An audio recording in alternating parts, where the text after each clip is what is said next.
کلیسیا کی بنیاد رکھی گئی تو ہم دوسری صدی کے شروع میں پہنچے تھے، جہاں پر پچھلے اتوار ہم نے اس چیز پر غور کیا کہ رسولوں کا عقیدہ جو ہے اس کو ابھی ہم نے دہرایا ہے، یہ لکھا گیا، لیکن جیسے میں نے پہلے بھی کہا تھا کہ ارلی سٹیجز میں تھا، کیونکہ بیسک ہمارا ایمان ہے وہ لوگوں کو سکھانے کے لیے یہ عقیدہ جس کو رسولوں کا عقیدہ کہا گیا ہے، رسولوں نے اسے نہیں لکھا بلکہ کلیسیائی بزرگوں نے لکھا، وہ باتیں جو کہ اپاسل یا رسول ان پر ایمان رکھتے تھے اور یہ بائبل میں سے لی گئی۔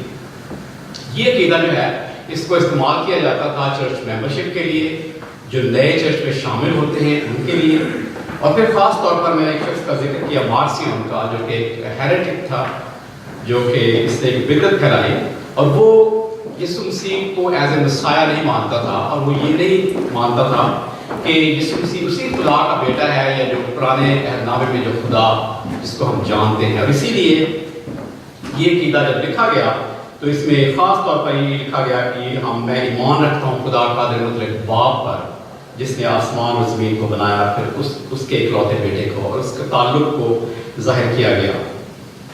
پھر اس عقیدے کو استعمال کیا جاتا تھا ایسے لوگوں کو کلیسیا میں واپس لانے کے لیے جو کہ اپنے ایمان سے پھر گئے تھے۔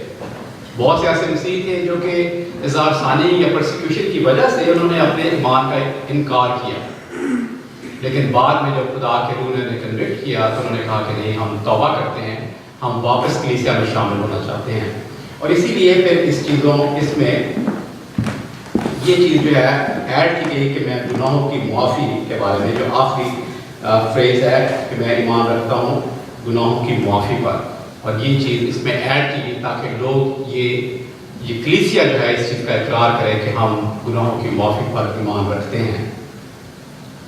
پھر یہ بھی ڈاؤٹ تھا کہ لوگوں کو چرچ میں کہ جو مسیح لوگ ہیں کیا وہ ایک خاص چھوٹا گروپ ہے یا صرف وہ جو ہیرو تھے ہمارے ایمان کے، ابراہیم سے لے کر اور پھر نئے عہد نامے میں جو بڑے بڑے رسول تھے، کیا وہی کلیسیا میں شامل ہیں؟ تو پھر یہ جو ایڈ کیا گیا کہ میں ایک کلیہ کلیسیا پار یا ایک عالمگیر کلیسیا پار، I believe in one Catholic Church، اس چیز کو ایڈ کیا گیا یہ بتانے کے لیے کہ وہ تمام مسیحی جو کہ یسوع مسیح پر ایمان رکھتے ہیں وہ خدا کی کلیسیا میں شامل ہیں۔ اب جب اور جو عقائد ہیں اس کے علاوہ جو اور ڈیٹیل میں ہیں وہ چوتھی اور پانچویں صدیوں میں لکھے گئے، اور اس کے بارے میں جب ہم اس صدی میں پہنچیں گے تو ہم غور کریں گے بریفلی۔ دوسری صدی کے آخر تک مسیحیت جو تھی وہ ایجپٹ میں، براعظم ایجپٹ جو تھا، افریقہ میں، آرمینیا میں، فرانس میں، برٹن میں، عراق اور ایران تک یہ پھیل چکی تھی مسیحیت۔ ایک اور واقعہ، خاص چیزیں ہم اس میں دیکھیں گے کہ اگر ہم ڈیٹیل میں جائیں تو بہت ساری چیزیں ہیں جو کہ ان صدیوں میں پیش آئیں، اور پھر جو اپاکریفل بکس تھیں وہ بھی اسی دوسری صدی میں لکھی گئی، وہ کتابیں جو کہ بے شک الہامی نہیں ہیں، ان کو کینن میں شامل نہیں کیا گیا اور اسی لیے ہماری بائبل میں وہ شامل نہیں ہیں۔ چند اپاکریفل بکس جو ہیں وہ کیتھولک بائبل میں ہیں، لیکن کلیسیا نے انہیں الہامی ہونے سے انکار کیا ہوگا، اور اس لیے وہ ایز اے ہسٹوریکل بکس جو ہیں وہ گنی جاتی ہیں۔ 180 میں پھر جا کے پروسیس آف کینونائزیشن جو ہے وہ شروع ہو گیا، جو کہ کون سی کتابیں جو ہیں وہ بائبل میں شامل کی جائیں جو الہامی ہیں۔ پھر تیسری صدی جو ہے اس کے شروع میں جو ہمارے نئے عہد نامے کی 27 کتابیں ہیں ان کو مانا گیا کہ یہ 27 کتابیں جو ہیں یہ بائبل کا حصہ ہے، 27 books of the new testament, جو 39 بکس کی اولڈ ٹیسٹمنٹ کی تھی وہ کینن پہلے ہی مکمل ہو چکا تھا۔ تو آگے ہم نیکسٹ سنڈے ہم پھر اور کریں گے کہ تیسری صدی میں اور کیا ہوتا ہے۔ تاریخ میں نجات کا موضوع وسیع و عریض موضوع ہے جس پر انسان کے گناہ میں جاتے ہی کام شروع ہوا اور جاری و ساری۔ یہ الگ بات ہے کہ بہت سے مذاہب، بہت سی قومیں خدا کو نہیں مانتی اور انہیں احساس گناہ نہیں، اور جن میں خدا کی طرف سے احساس گناہ نہیں ان کا نجات سے